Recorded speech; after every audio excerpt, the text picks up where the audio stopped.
भौतिक विज्ञान की क्लास में आप सभी का स्वागत है। आज हम फर्स्ट ईयर के टॉपिक सरल रेखा में गति को आगे बढ़ाएंगे। आज हम आपको कुछ डेरिवेशन भी इससे जुड़ा हुआ बताएंगे। आगे देखते हैं। तो पहली हेडिंग है औसत वेग। कल हम सब लोगों ने इससे पहले हम लोगों ने पढ़ा था वेग वेग के प्रकार। तो वेग के प्रकार हम लोगों ने पढ़ा था। वेग के प्रकार के साथ साथ हम लोगों ने एक चीज और भी हम लोगों को ध्यान में होगा कि हम लोगों ने वेग के प्रकार में वेग दो प्रकार के होते हैं। एक तो एक समान वेग, दूसरा असमान या परिवर्ती वेग। तो असमान या परिवर्ती वेग के यदि अगले प्रकार की बात करें तो असमान वेग के दो प्रकार होते हैं। पहला होता है औसत वेग।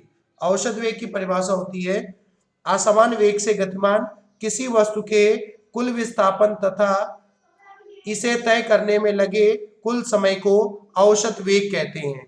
अर्थात औसत वेग बराबर कुल विस्थापन बटे कुल समय अंतराल। अगली बात आती है तत्कालिक या तात्क्षणिक वेग। तो इसकी परिभाषा क्या होती है? तो तात्क्षणिक या तत्कालिक वेग की परिभाषा क्या होती है? इसकी होती है असमान वेग से गतिमान, असमान वेग से गतिमान किसी वस्तु का किसी क्षण विशेष पर वेग उसका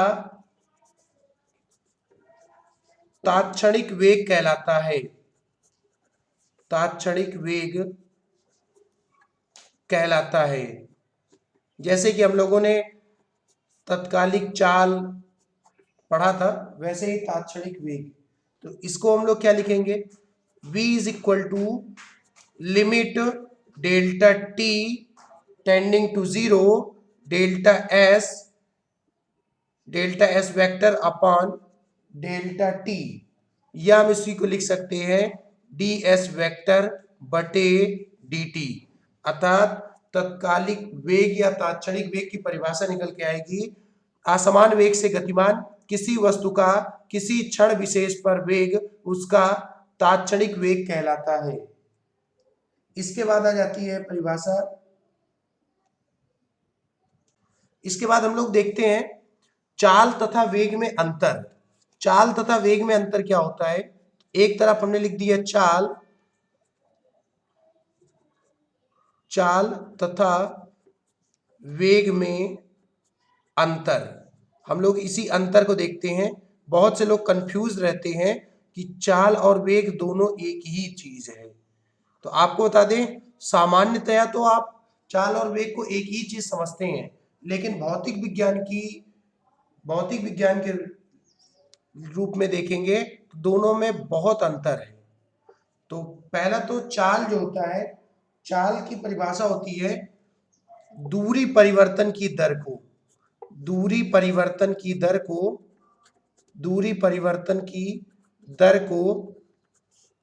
चाल कहते हैं। और वेग की परिभाषा होती है विस्थापन परिवर्तन की दर को वेग कहते हैं। तो दोनों में पहला अंतर तो यही है, वेग कहते हैं। पहला अंतर ये है। दूसरा अंतर क्या है? यह एक अदिश राशि है। मतलब चाल जो है एक अदिश राशि है, और वेग क्या है? यह एक सदिश राशि है।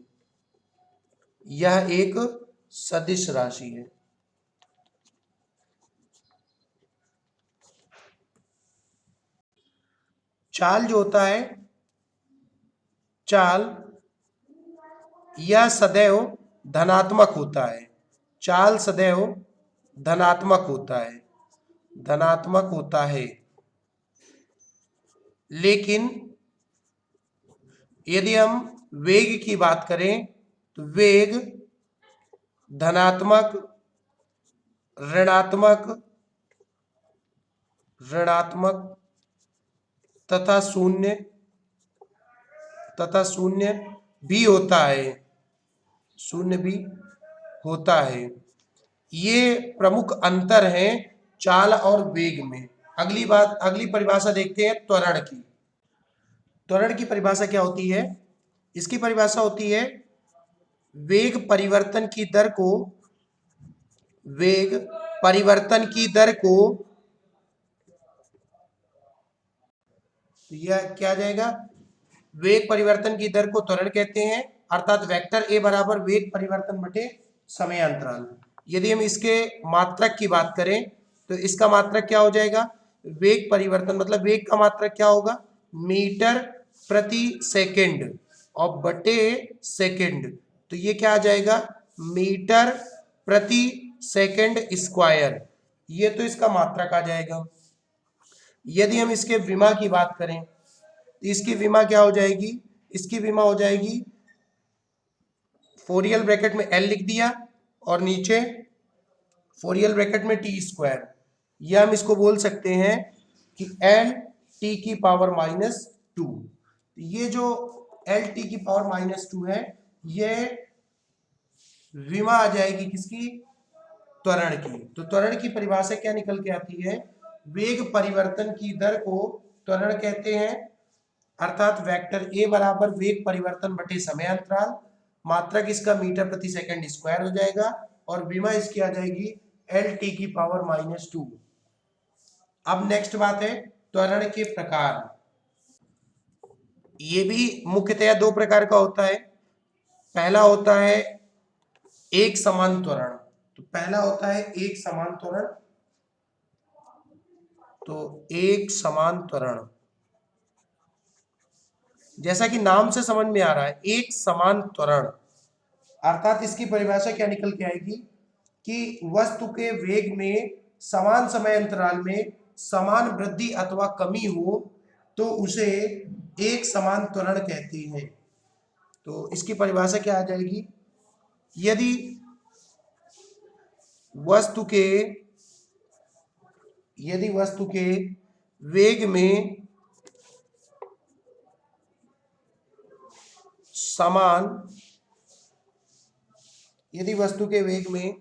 समान समय अंतराल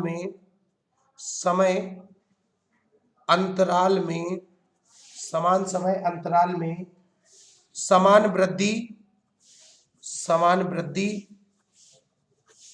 समान वृद्धि या कमी हो तो उसे एक समान त्वरण कहते हैं। इसके बाद आ जाता है असमान त्वरण या परिवर्ती त्वरण। नेक्स्ट बात आती है असमान त्वरण या परिवर्ती त्वरण। इसकी परिभाषा क्या आती है? तो इसकी परिभाषा क्या आएगी? यदि वस्तु के वेग में समान समय अंतराल में असमान वृद्धि या कमी हो तो उसे असमान त्वरण या परिवर्ती त्वरण कहते हैं। तो इसकी परिभाषा आ जाएगी, यदि वस्तु के वेग में समान समय अंतराल में असमान वृद्धि या कमी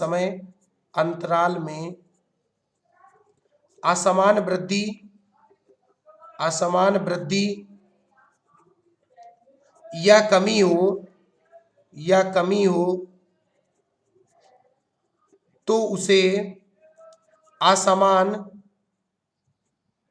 तो उसे असमान त्वरण या परिवर्ती त्वरण कहते हैं। ये परिभाषा निकल के आती है असमान त्वरण या परिवर्ती त्वरण की। अगली बात आती है असमान त्वरण के प्रकार। पहला होता है औसत त्वरण। तो इसकी परिभाषा होती है परिवर्ती त्वरण से गतिमान वस्तु के निश्चित समय अंतराल में वेग परिवर्तन तथा समय अंतराल के अनुपात को औसत त्वरण कहते हैं। अर्थात औसत त्वरण बराबर मान लीजिए परिवर्तन क्या हो रहा है v2 से v1, मतलब a से b। मान लीजिए ये a बिंदु है और यहां से वस्तु b बिंदु पे पहुंचती है, तो b में जितना चेंजमेंट आएगा अर्थात vector v2 minus vector v1 बटे t2 माइनस t1, या हम इसी को लिख सकते हैं डेल्टा v वेक्टर बटे डेल्टा t। ये बात निकल के आती है औसत त्वरण की। अगली बात आती है तात्क्षणिक त्वरण। तात्क्षणिक त्वरण, इसकी परिभाषा क्या होती है? इसकी परिभाषा होती है परिवर्ती त्वरण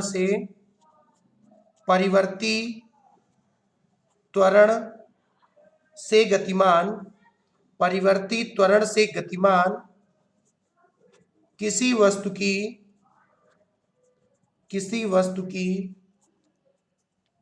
किसी क्षण विशेष पर त्वरण तात्क्षणिक त्वरण कहलाता है। तात्क्षणिक त्वरण कहलाता है। तो मतलब किसी विशेष क्षण की बात कर रहा है, अर्थात हम लोग इसको बोल सकते हैं कि a बराबर वेक्टर a बराबर limit delta t tending to 0 delta v vector बटे डेल्टा t। इसी को हम लोग लिख सकते हैं कि वेक्टर a बराबर dv वेक्टर बटे dt। ये बात आती है वस्तु के वेग में। यदि हम इसको विस्थापन के रूप में बदलें तो इसका क्या आ जाएगा? आपको पता है वेक्टर b बराबर क्या हो जाएगा? ds वेक्टर बटे dt। यहाँ पे vector a is equal to क्या आएगा? d अपॉन dt हमने लिख दिया, वेक्टर v की जगह मान रखेंगे ds वेक्टर बटे dt। या हम इसी को लिख सकते हैं दूसरे अर्थों में कि d2s वेक्टर बटे dt स्क्वायर। ये बात आती है तात्क्षणिक त्वरण की। तो इसकी फिर से परिभाषा देख लीजिए, परिवर्ती त्वरण से गतिमान किसी वस्तु की किसी क्षण विशेष पर त्वरण तात्क्षणिक त्वरण कहलाता है। अब हम लोग देखते हैं समीकरण के निगमन को। तो आपको पता है गति के समीकरण, हम लोग गति के समीकरण को समझते हैं। कौन कौन से समीकरण होते हैं आप सबको पता भी होगा। तो पहला होता है v बराबर u प्लस ए टी, दूसरा होता है s बराबर U T plus half A T square, तीसरा होता है v स्क्वायर बराबर यू स्क्वायर प्लस 2as। तो हम सबसे पहले गति के समीकरण के निगमन को दो तरीके से समझेंगे। पहला तो साधारण विधि। तो साधारण विधि से पहले हम समझेंगे कैसे हम लोग साधारण विधि से निकालते हैं। तो सबसे पहले साधारण विधि से निगमन देखेंगे। साधारण विधि से निगमन, पहला समीकरण v बराबर u प्लस ए टी होता है। अब देखिए ये एक चित्र है, a बिंदु है, a बिंदु से कोई वस्तु चलना प्रारंभ करती है, b बिंदु पे पहुंचती है। तो a बिंदु इसका क्या होगा? प्रारंभिक बिंदु, अर्थात इसको हम लोग बोल सकते हैं प्रारंभिक बिंदु और इसको हम लोग बोल सकते हैं अंतिम बिंदु। एक चीज आपको और बता दें कि प्रारंभिक बिंदु पर वेग को प्रारंभिक वेग, अंतिम बिंदु पर वेग को अंतिम वेग कहते हैं। अब देखिए आमतौर पे आप सबने, आपको पता है कि प्रारंभिक वेग जो होता है उसको u से प्रदर्शित करते हैं और अंतिम वेग को v से प्रदर्शित करते हैं। तो आपको बता दें जब कोई वस्तु चलना प्रारंभ करता है, अर्थात जब हम वस्तु के चलने की बात करें तो वहां पे, तो वस्तु के चलने की बात करें तो जब ए बिंदु से कोई वस्तु चलता है, बी बिंदु पे पहुंचता है, यदि हम यहाँ पर त्वरण की परिभाषा की बात करें तो त्वरण बराबर क्या होता है, औसत त्वरण की यदि हम बात करें तो औसत त्वरण बराबर होता है वेग परिवर्तन बटे समयांतराल। समयांतराल तो अब देखिए वेग की भी परिभाषा होती है वेग परिवर्तन त्वरण की परिभाषा होती है वेग परिवर्तन बटे समयांतराल। ए से इसको प्रदर्शित करते हैं। वेग परिवर्तन का मतलब अंतिम बिंदु पर वेग माइनस प्रारंभिक बिंदु पर वेग। वेग परिवर्तन का मतलब यही होता है। तो अंतिम बिंदु पर वेग क्या होगा, तो अंतिम बिंदु पर वेग का मतलब अंतिम वेग, तो अंतिम वेग को v से प्रदर्शित कर रहे हैं, माइनस प्रारंभिक बिंदु पे वेग उसको हम लोग u से प्रदर्शित करते हैं, बटे अंतिम बिंदु पे मान लीजिए जीरो से रीडिंग शुरू होती है, समय काल जीरो से शुरू होता है और बी बिंदु पे पहुंचने के बाद में टी समय काल हो जाता है। तो हम ये कह सकते हैं कि समयांतराल अंतिम बिंदु पर समय माइनस प्रारंभिक बिंदु पर समय। तो ए बराबर क्या आ जाएगा, v माइनस यू बटे टी। तो यहां से क्या आ जाएगा, क्रॉस मल्टीप्लाई करेंगे ए टी बराबर v माइनस यू, या v बराबर क्या आ जाएगा u। तो यहां से v बराबर क्या आ जाएगा u प्लस ए टी। तो इस तरीके से हम लोग साधारण विधि से निगमन देखते हैं। तो फिर से देख लीजिए साधारण विधि से निगमन। तो सबसे पहले तो हम लोग देखते हैं चित्र को। यहाँ बिंदु ए से कोई वस्तु चलना प्रारंभ करता है, बिंदु बी पे पहुंचता है। ए बिंदु इसका प्रारंभिक बिंदु होगा, बी बिंदु इसका अंतिम बिंदु होगा। ए बिंदु पर जो वेग होगा वो प्रारंभिक वेग होगा, बी बिंदु पर जो वेग होगा उसको अंतिम वेग कहते हैं। त्वरण बराबर होता है वेग परिवर्तन बटे समयांतराल। ए बराबर वेग परिवर्तन का मतलब अंतिम बिंदु पर वेग माइनस प्रारंभिक बिंदु पर वेग बटे अंतिम बिंदु पर समय माइनस प्रारंभिक बिंदु पर समय। ए बराबर v माइनस यू बटे टी माइनस जीरो हो जाएगा। तो टी में जीरो घटाएंगे टी बचेगा। ए बराबर v माइनस यू बटे टी, क्रॉस मल्टीप्लाई करेंगे ए टी बराबर v माइनस यू, तो v बराबर क्या आ जाएगा u प्लस ए टी।